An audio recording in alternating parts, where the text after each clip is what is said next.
When you say the term small business or LLC and then the term owner, it's natural that you would think of who's actually a member or an owner in terms of the organizing documents. So a membership share, a partnership share, things of that nature. But when it comes to the Corporate Transparency Act, beneficial owner doesn't just mean that you are actually a member or an owner. They describe it as anyone who has substantial control over that entity, whether or not they actually own ownership shares. Now, there are guidelines in terms of how much actual ownership you can have before being required to report. So if you are an actual member or owner and you have at least a 25% stake in that organization, you're required to report under this act whether or not on a day-to-day basis you actually exhibit any form of authority.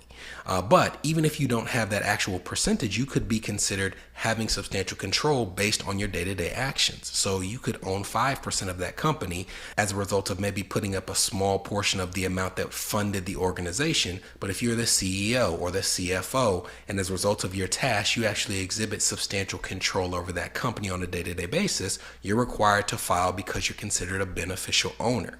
Even if you're not in the C-suite or someone who is actually running the company on a day-to-day basis, there are smaller businesses out there that have key employees where there is some type of arrangement on paper where they are going to be elevated at a particular point in time. That could be upon the death or incapacity of the owner. It could be after a particular period of time has passed, whereas this person will be elevated. But those key employees could also, in a pinch, be considered a beneficial owner, even though they have no equity, even though they may not be compensated as such.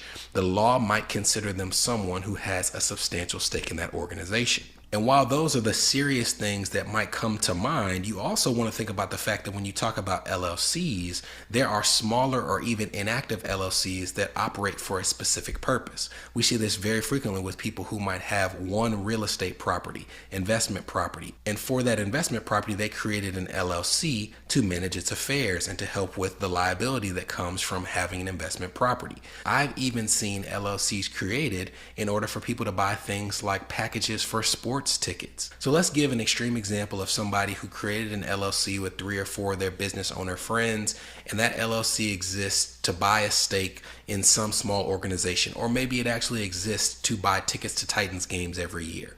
And they have a person who's a friend of theirs who isn't a member in the LLC, but has equal access to the tickets, and they pay this person a fee to distribute them to the people who are owners of that box and their friends and family to make sure that they are taken care of on game day.